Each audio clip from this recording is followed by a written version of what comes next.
Grace and peace, grace and peace. Come on in. Let me see if I can get them to change my banners. Okay, where's my banner? Change banner. Okay, give me a second. I'm trying to change the banner here. Uh, okay,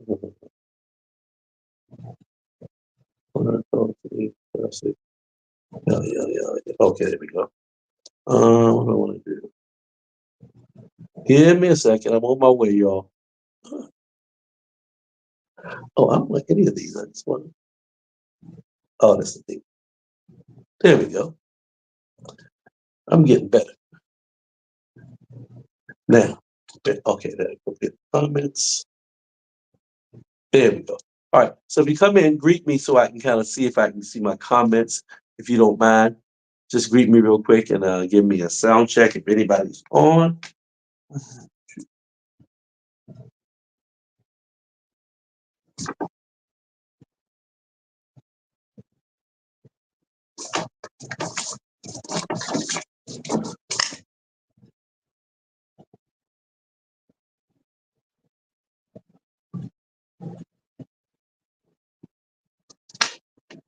Let's see now. If you are on and can give me a comment, do that because I'm not sure if I am posted like I should be.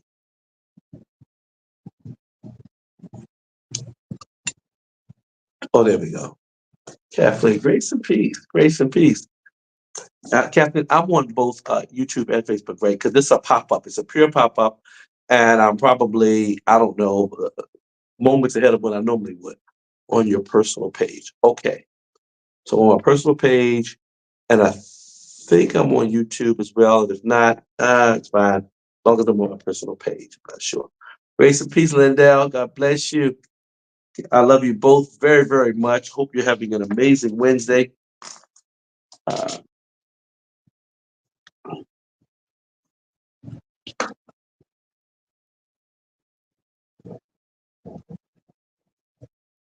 I'm writing a note, and I'm realizing that it's been too long since I've been writing.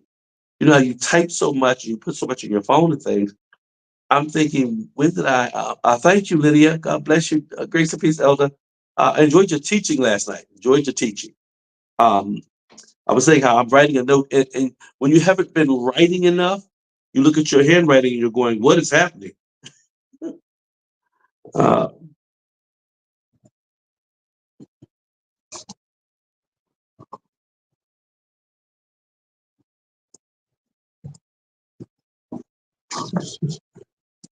I'm actually writing something in a journal that I have uh,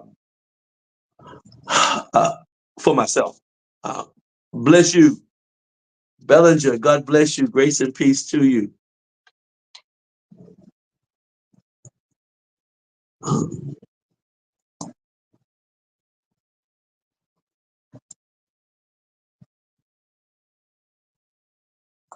While I was waiting on you all, I was writing something in a journal that I have. Believe it or not, I don't know how many of y'all do it, but I'm trying to write down something in my journal. Often when I'm navigating my emotions or some challenges, I'll try to write it down so that I can um, give a note to myself how to handle myself.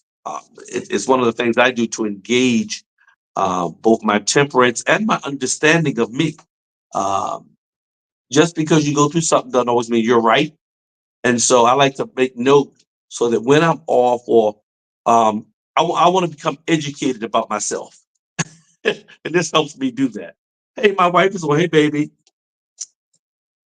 So like, tag, and share you all because this is a pop up. I wasn't scheduled to be on.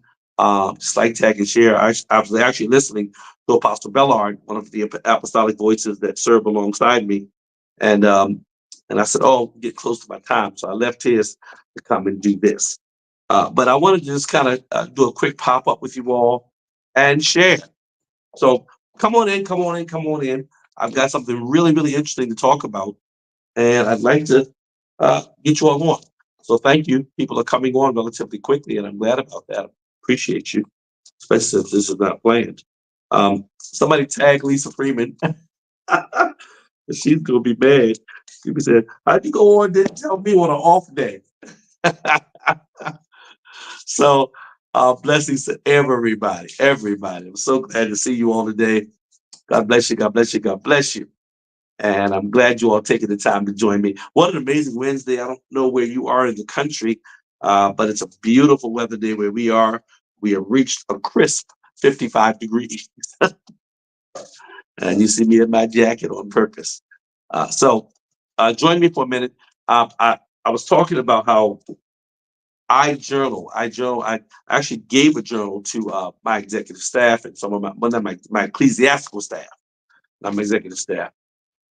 I gave journals out, my wife and I, to our ecclesiastical staff to allow them to learn the process, or at least to pick up one of my habits, um, to process yourself and learn things about yourself. When I write about myself, I learn things about myself. I don't write things in my journal complaining about other people or complaining about life. I try to write what I'm navigating and how I'm handling that navigation so that I can sharpen myself by making sure that I'm exercising the tools and the learning things I've gained in life, in my church life, my natural life, and my home life, all those things. Yes, Kathleen, I've turned on my heat. When we first get a blast of cool air, it seems like it's 20 degrees. And then your body will make the adjustment to the cool. But right now I'm still making the adjustment. So I ain't there yet. So but I have turned on the heat. I have.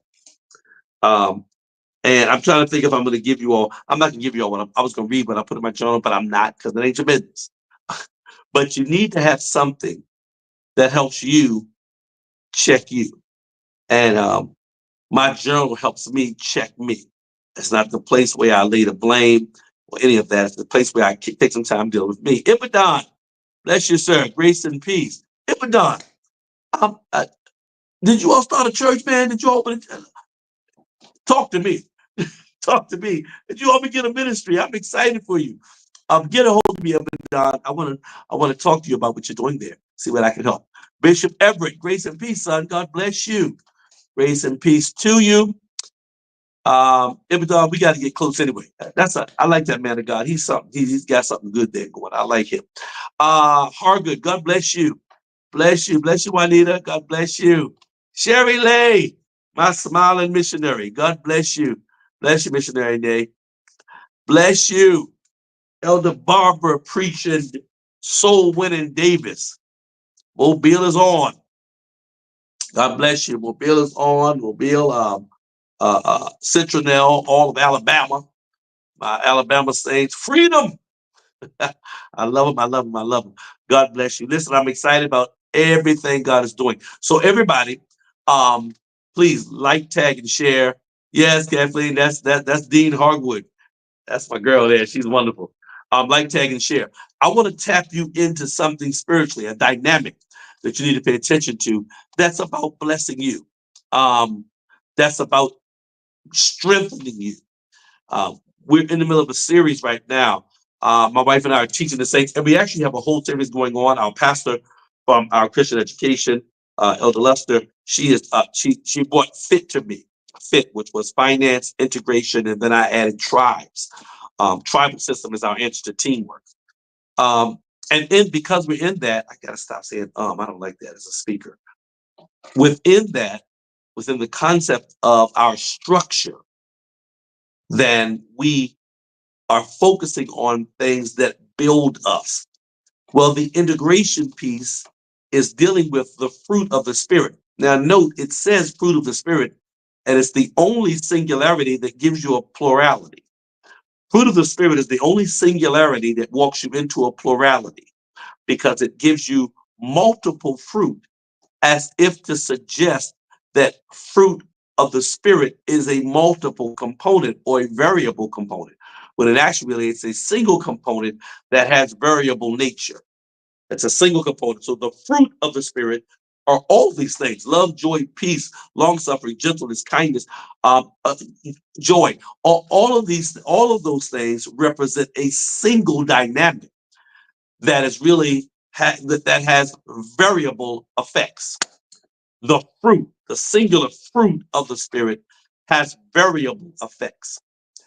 Now, whenever you begin dealing with anything you're going to study, whether it's prayer, whether it's fasting, whether it's um, development, whether it's leadership, whether it's marriage, whether it's career, whatever you start studying, working on, and addressing, whenever you do that, you will discover that there is an attack that will come against you or that will surface regarding that thing.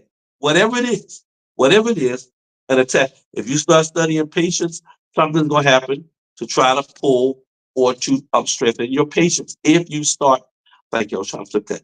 If you uh, are studying faith, something's going to happen to force you into a faith walk. Thank you, Abaddon, for that.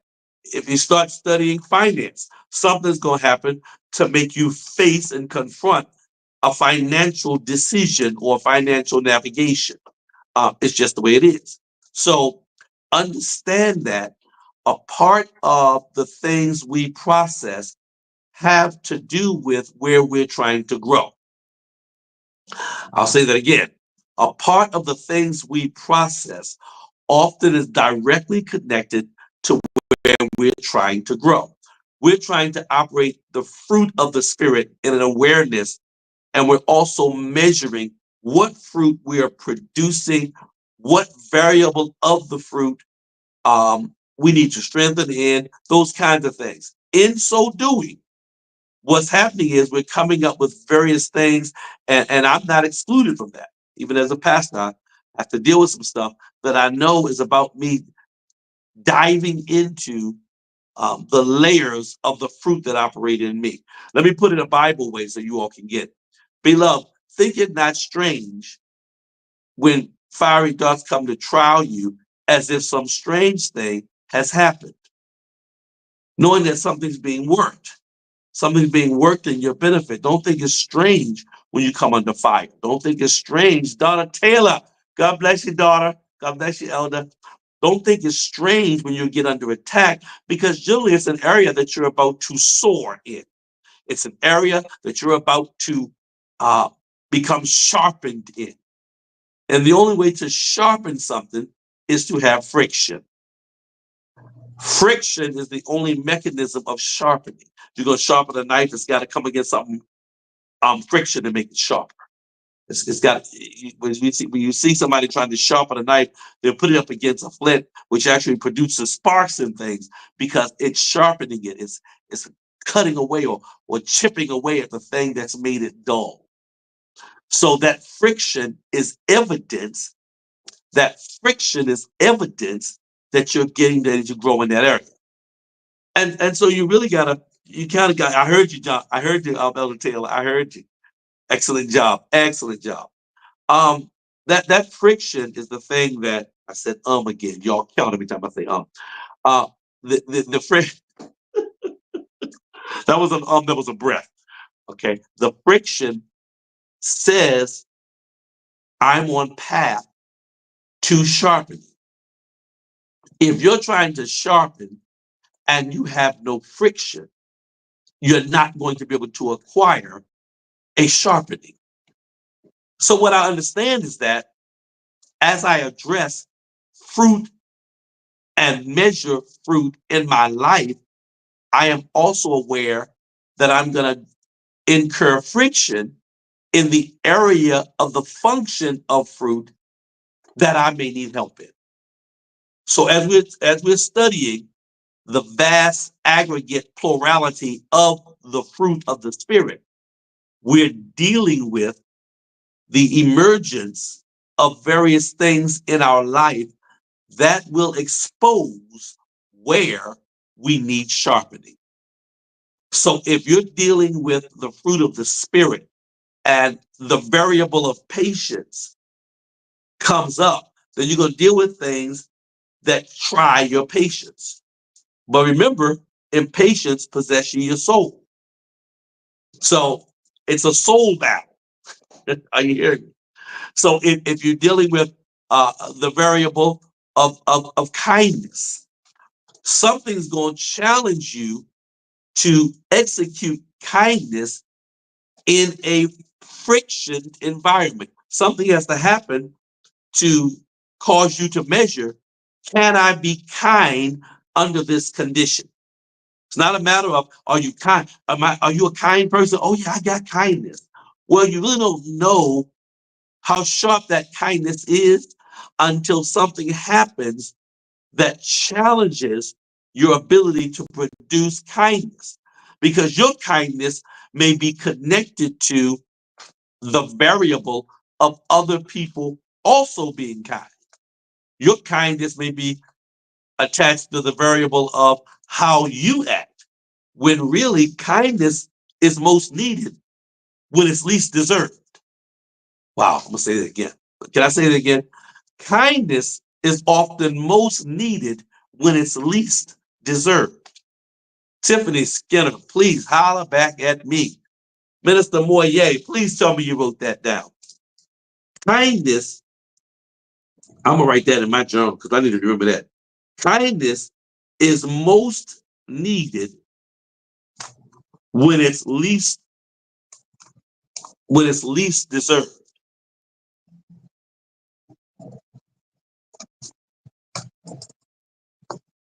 So that means somebody has done something or circumstance has happened that warrants anger, that warrants a negative response, and you choose kindness. That's when you know you're sharpening in kindness.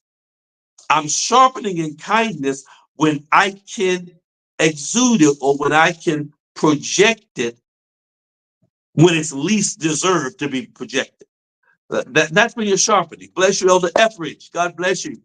So that's the challenge. And when you're talking about sharpening in this plurality of the singularity of fruit of the spirit, then you've got to find out where in there do I have my challenge. That's where you're going to be pushed. You're going to be pushed. If you need strengthening and sharpening and temperance, then what you're going to discover is that things will occur that will challenge you to hold yourself under control. Temperance, self-control. Grace and peace, Jason Saunders. Bless you, family. God bless you.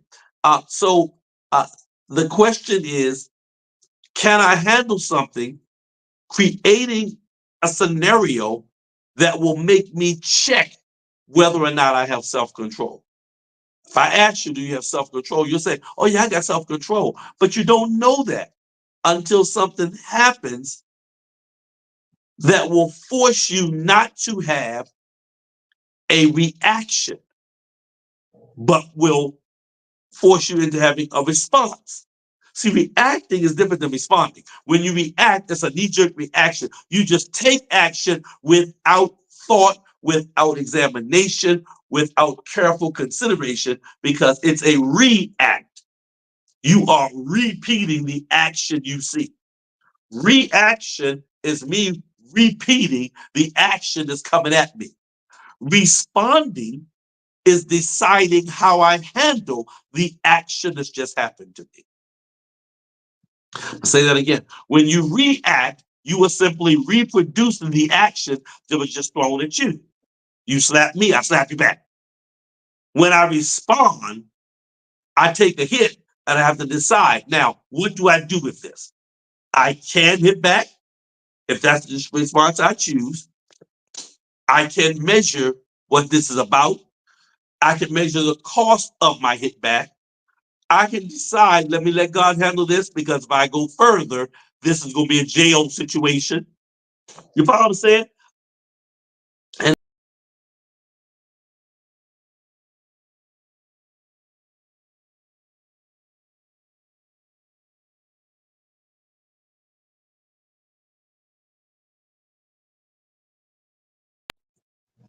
sorry about that. I'm in my office and it may have gone off for a second. Most of us, I do an action. I mean, you do an action, I do a reaction. An action happens, I react. Come on, let me talk to my road rage people. Act and react. Action, somebody cut me off. Reaction, I'm going to chase them down and either cut them off too or make their driving pattern difficult. See, that's that reaction. I'm reproducing action I've seen. Here's what should happen when you're talking about growing in temperance. You cut me off. I am bothered. I am absolutely bothered. However, I am not going to duplicate what you did. I'm going to stop and I'm going to think. First off, we living in a time where folk are crazy. Right, Captain. I go to blowing my horn like crazy. Let me tell y'all something what blowing horn is. Blowing your horn is cussing. When you blowing your horn, you are laying somebody out. Oh my goodness. You laying them out in horn. Horn profanity. That's what you're doing. You're laying them out in horn language. But when they cut me off, I got to stop and think, hey, people are crazy. So now I'm blowing my horn. I'm chasing somebody down. They be done slowed down and pulled out a gun. Now I've escalated this whole thing because people are crazy. So now with my instead of reacting, I'm gonna respond. I'm upset. I'm bothered. Let me think. Is this the time to do this? Matter of fact, let me just kind of back up. Let me back up. Let me let that fool go. That's why I call him a fool. That way I can get that out of my system. Let me let that fool go. Okay, because you gotta. What's my reaction? I hear you, Olivia Gard. Yeah, you got to understand. It's really it's amazing to make a horn profanity. Yes. Thank you, Tiffany Skinner. I'm learning. Not every action needs a reaction. It doesn't. But that's a part of you exercising that fruit called temperance. Because you know we have how many of y'all got road rage? Come on, how many people can confess you can have some mad road rage? I don't know what you're honking at today. May be the wrong day. Right. I don't know what you're honking at. Today might be the wrong day. You don't know what you're honking at. Woo! You honking at. Let me tell you something. I have a little road rage, and just a little, y'all. And I remember this pickup truck cut me up on 95. I mean, we doing whatever. I don't know. We speed. Okay. He cuts me off. Deacon Perry. I got so upset. I go to chasing him down.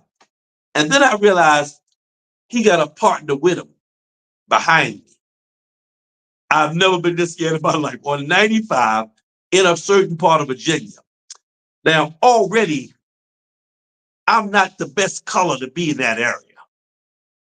Them jokers boxed me in. This is some years ago. I'll never forget. They boxed me in and literally ran me off the road. Literally. I will never forget it. I said, Lord, if you get me out of this one. Because these are some, I don't want to call, they were interesting people. People of certain neck persuasion. That's what I'll say. People of certain neck persuasion. And they ran me off. And pickup trucks. Older pickup truck. Now y'all got the picture. Okay. And I said then, okay, it's got to be a better way to do this. There's got to be a better way. There's got to be a better way to do this. And so, thanks be to God, I'm still here. But you gotta really stop and think. When you talk about temperance, you really gotta say, hey, what am I doing? What am I doing? And in order to sharpen it, something's got to happen to make you make a right decision. That's when you're growing in that fruit. That's when you're growing in that fruit. I was listening to some of our class. People were talking about how their parenting helps them examine and check their fruit. Parenting will examine your joy. Pastor Mitchell had me cracking up one line talking about she is not what she used to be with dealing with grandchildren. They will challenge your joy. They will challenge your gentleness, your kindness, your long suffering, all those things. And there are things, people, places, and things in your life that are designed to sharpen your long suffering. Hallelujah. Thank you, Jesus. Wait a minute. My daughter is on Overseer D. Oh, I love you so much. I love you so much. Miss you, miss you. Um, you and my son, God bless you both. I love y'all so much. That's our Detroit babies.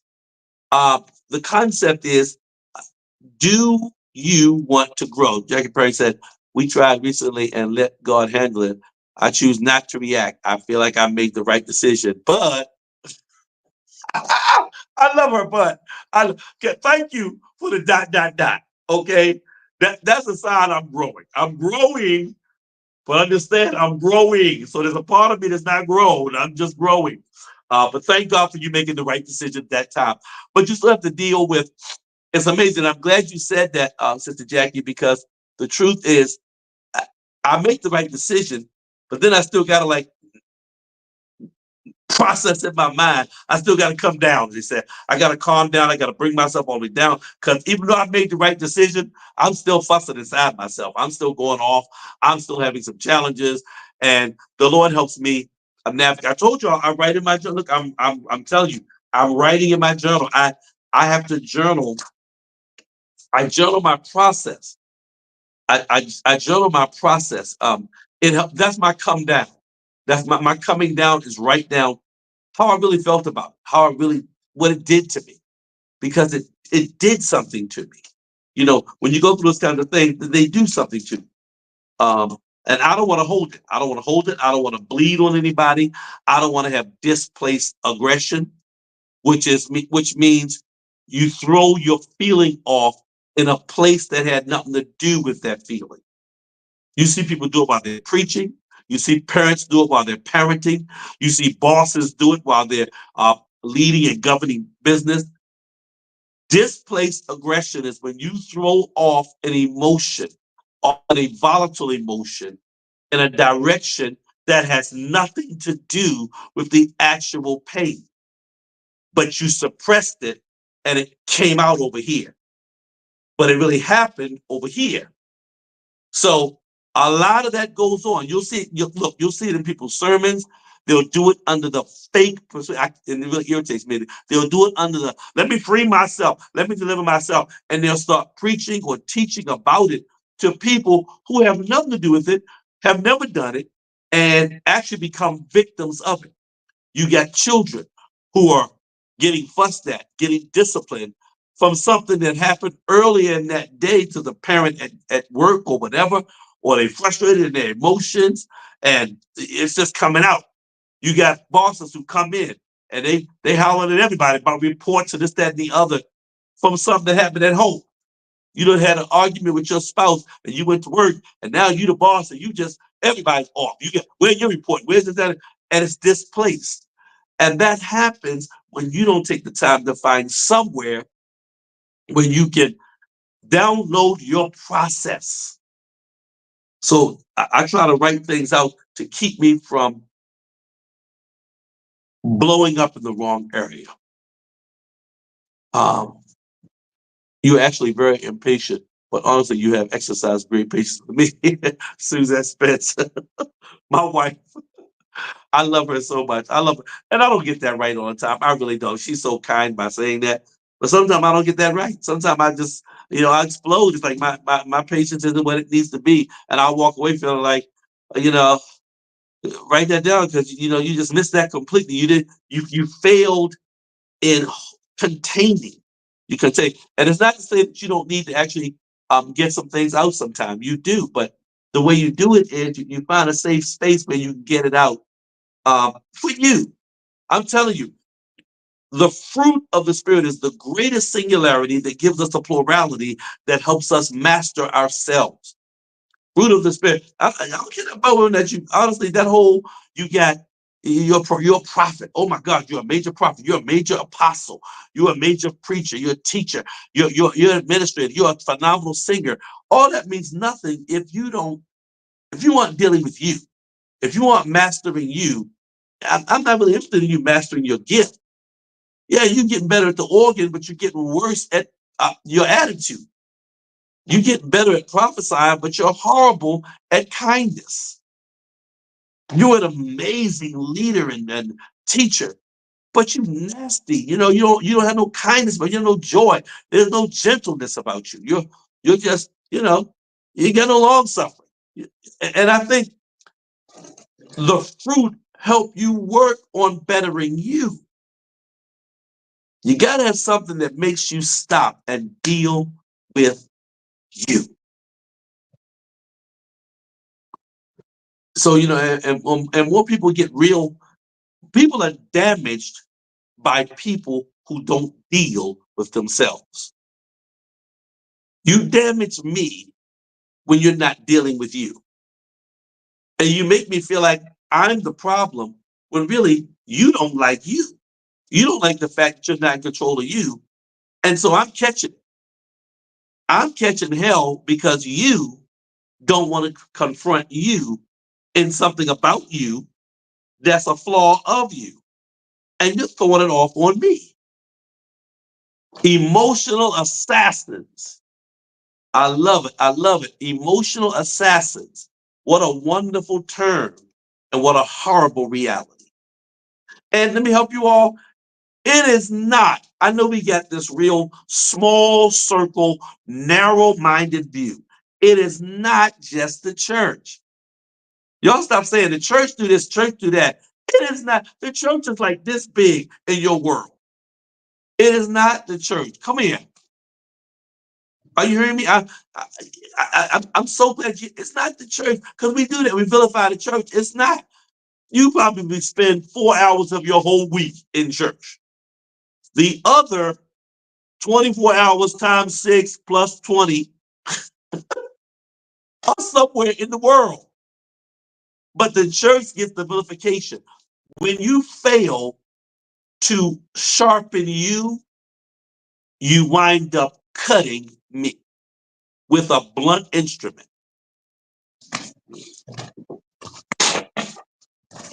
You don't even cut me nice. You cut me with a blunt instrument.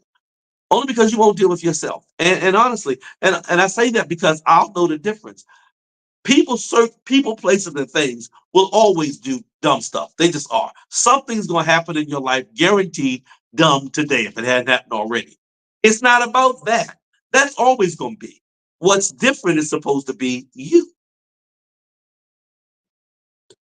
Come here, sister Christian, brother Satan. Don't say you can when it seems like you ain't. I think Fred Hammond wrote something like that.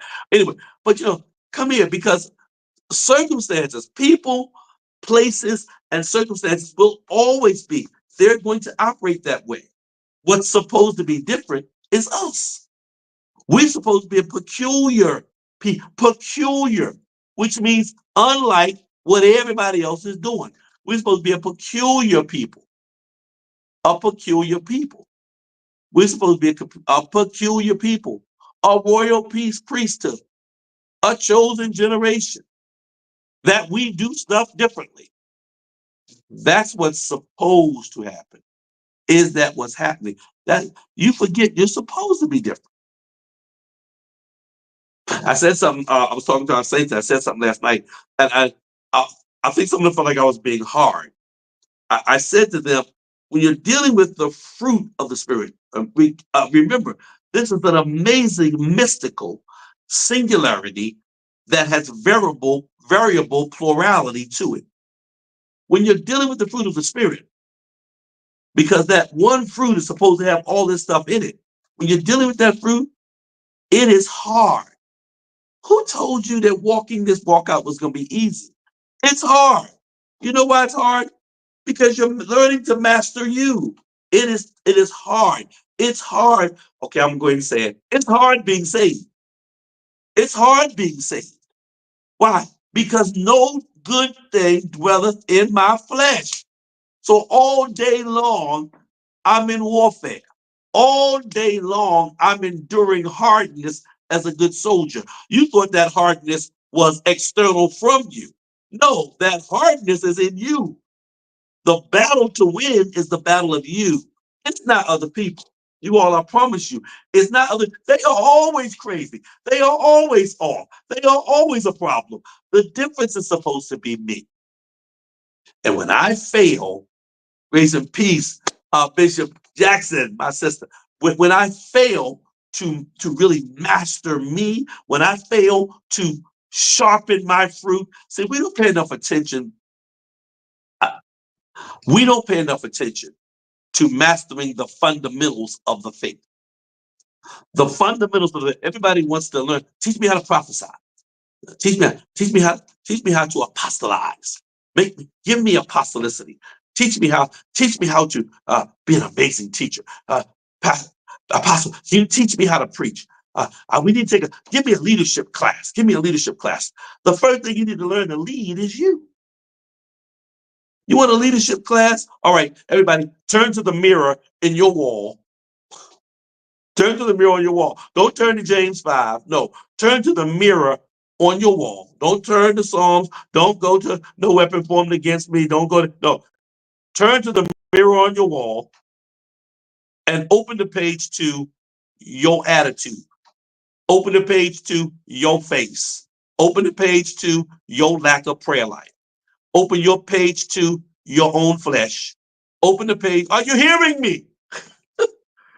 Turn the page, fleshly lust. Turn to page, somebody working my nerve. Turn to the page, chip on my shoulder. Come on, turn. Don't close the book. Open the book. Because that's where the lesson begins. Fundamental facts, growing in the fundamentals. We got to go back to growing in the fundamentals. What are the fruit of the Spirit? Watch this. What are the Beatitudes? They're the attitudes we're supposed to be. Where they found? Matthew 5. I'm going to deal with them next. I'm going to preach. That's my next series, the Beatitudes. Tell y'all right now. Matthew 5, the Beatitudes. Because you know what? You know what I mean? This is the point. I don't hold no classes on how to preach. I don't. Because you preaching and you still cussing. You preaching and you're still mad. You preaching and you're still fornicating. You preaching and you're still same sex. You're preaching and you're still snorting. You're preaching and you're still a drunk. You're preaching and you're still nasty. You're preaching and you're still a liar. You're preaching, but you're not mastering you. So now I got to get past you to receive the gift that's on you so I can be blessed. That's why some people don't like titles. Probably one of the biggest challenges is, as an apostle, I try to put people in titles because I want them to function. And then I discover the title is not the problem. And it's not even your ability to do the job. It's your ability to yield to the spirit that goes with the job. Your ability to yield with the spirit that comes with leading the men. The prayer life that's needed to lead the youth.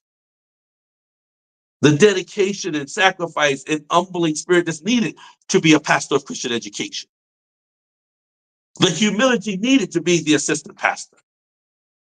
The patience that's needed to be the worship leader. It's not your skill set, it's your fruit. You got great gift and rotten fruit. You have great gift and rotten fruit. Man, when I tell you all this, everybody should be hearing this teaching. Well, everybody, including me, everybody should be hearing this. This is that fundamental stuff. Oh man, hey, this is not, if I told everybody I got a word, if I told everybody I got a prophetic word I'm going to release, if I was, everybody, oh man, we'd be viral. Everybody want a prophetic word. I got a prophetic word with you. The prophetic word is, you got great gift, but I see rotten fruit in your life. Let me say it like a prophet. The Spirit of the Lord is showing me that you have a great gift, but you have rotten fruit. I'm sorry, God, I didn't put that on you. But we're not dealing with it. Us, me, you, all, we don't always deal with that. And I'm writing in my journal. See, I told my ecclesiastical staff to do it. They didn't realize I'm doing it too. I'm writing in my journal the rotten spot I saw on one of my fruit. How I processed it, So there you have it. So I wanted to share that with you, that when you really get into a study, no matter what that study is, when you get into it, that's where you're going to be challenged, because that's where you need to grow. I promise you, sometimes I feel like I'm just outdated. I feel like I don't know if I'm even I don't know if I'm tired because I feel like, wow, I don't. What is relevant? I had to go through that this morning. What is relevance? Apostle Jackson, Esrion, I had to go, man, what is relevant? How do I keep up? You know, everybody's doing different stuff, and this new vibe is out in the earth, new vibe in the kingdom. People aren't the same as they used to be in the kingdom. Some things are not automatic. Yes, sirs, and no, sirs. Yes, ma'am, and no, ma'am. That stuff isn't automatic anymore. I told one of my sons on yesterday, I said, I'm not chasing you. I'm the father. At some point, the son should say, Dad, what you need? How can I come help? Because that's what I was taught. And I realized it's almost an outdated thought. Some of the stuff we've been taught, people just don't think that way. And I was frustrated in that. And I realized, you know what, God, man, it's not people. I need to understand that you're always God. You're always going to be, you're never going to be outdated. If I stay synced with you and just do what you told me to do what you called me to do, and align myself with you, I won't be outdated because you're never outdated. I may not match what's going on around me, but I won't be outdated with you. What if you're current with the world, but outdated with God? What if you're current with the world, but not in sync with God? I'm telling you. Thank you, Ibadan. Thank you so much. I appreciate you, Ellen. Thank you, Thoda. Bless you, Pastor Thoda. God bless you. Um, Honor is never outdated. Thank you, somebody who said that. Wow. You know, culture change always happens. Kingdom principles are eternal. You see, that's why I love you. You're so deep. She's so, I love her. I love her. But let me tell you something about that Bishop Jackson. Girl, ooh, dig hard work. I'm telling you, I got to keep up with her. I got to, I love her. Oh, man. God is just never outdated, y'all. He's never, and that was something I had to honestly deal with myself. I kind of had to navigate. I had to navigate it. I did because I had a moment and I said, God, I can't keep up. I'm like, I'm really just trying to serve you. I'm trying to do everything I can to help people and this, that, and the other. And sometimes I just feel like I'm not understood or I'm misunderstood or something, something like that. But anyway, I just wanted to get that out. It's God is helping me. I asked God help me. I decided I'm not blaming anybody else. I asked him, just help me. What do I do with this? What do I do with this? Because I think any leader that fails to keep measuring and examining themselves is a leader who has ceased to grow. As much as I want to serve, I also want to grow.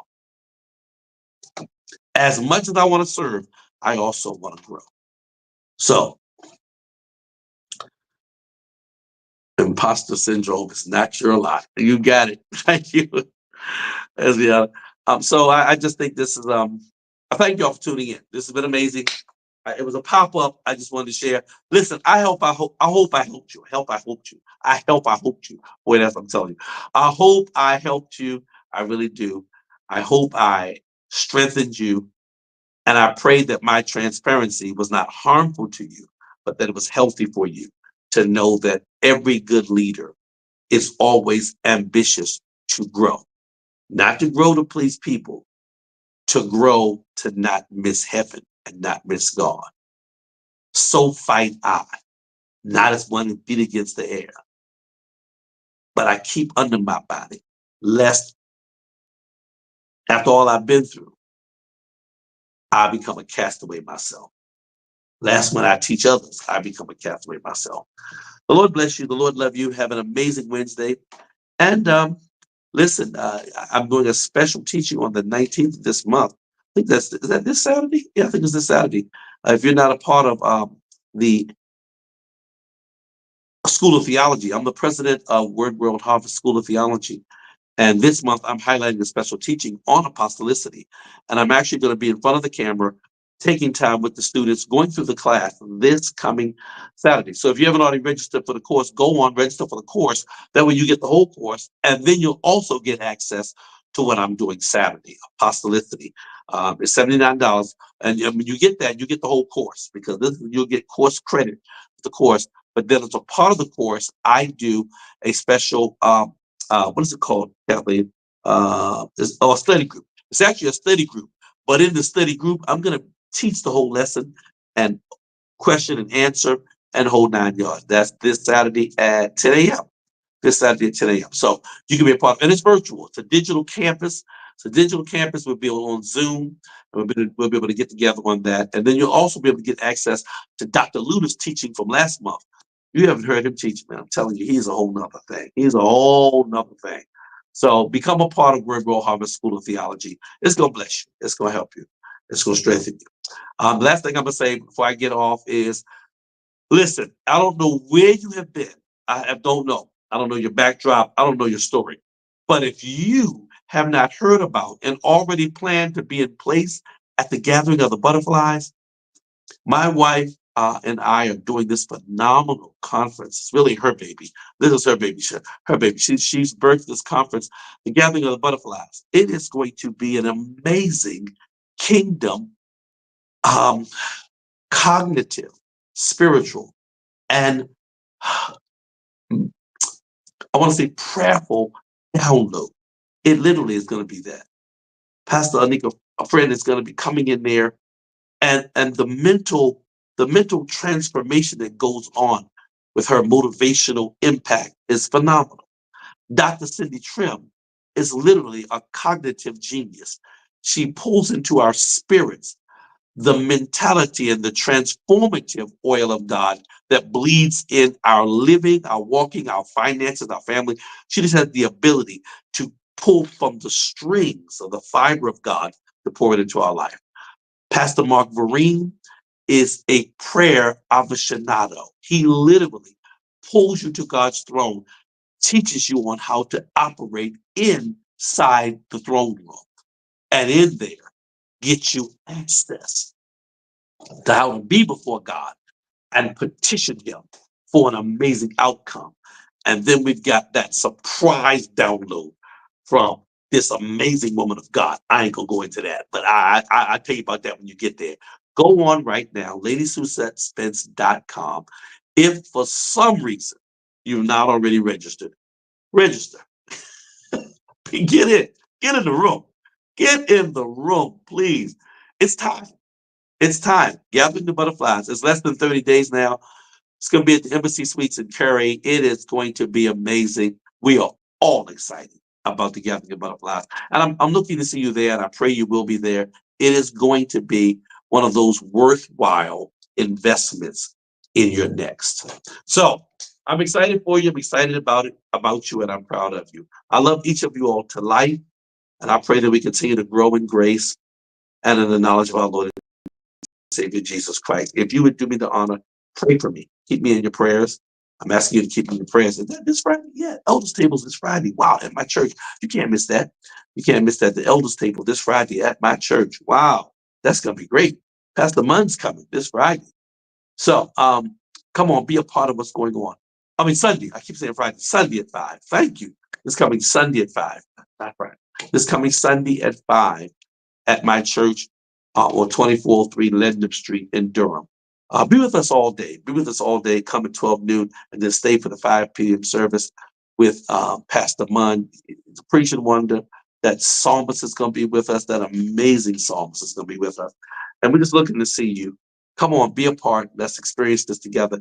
Hey, Sunday night, man, it's already church night. Keep clothes on. Let's go. Let's make it happen. Ibadan, y'all come hang out with us all day Sunday, Ibadan. We're going to have something. I think we got a fish fry going on. Come on. You and Pastor Tara, if y'all free, come on, hang up with us on Sunday. We would love to have you. Come on, be a part, everybody. I love you all to life. My itinerary, you'll be able to catch that on my page. I pray that you all are well. D. Howe, we're praying for you in Detroit. Those who are chiming in, Dean Hardwood, we're praying for you. We're praying for our saints abroad. We're blessing God for your life. All of you, Mother Arnetta, we love you so much. We're just constantly amazed at how the love comes in. Lady and I are so appreciative to have people that love us, pray for us, and cover us. And so thank you for your prayers. They are much needed, much needed. We signed for our building this week. The Lord opened up the door and we signed for the building and the monies are in place. We are raising our portion. We need to raise our $250,000 and God's going to do that. We got $250,000. We get ready to open that campaign right now. If you want to be a part of that campaign, you can do it. I'm getting ready to go on and do a live about that in just a moment. So let me switch because I'm going outside to do my live on the campaign. I love you all to life. Y'all are the greatest. Um, that live is only going to be on my page. That's not going to be on YouTube. I'm going to go live on my page to talk to you all about what's going on with our project. I love you so much. Can't wait to see you somewhere real soon. Probably there. I'll meet you. God bless you. I love you. Shalom.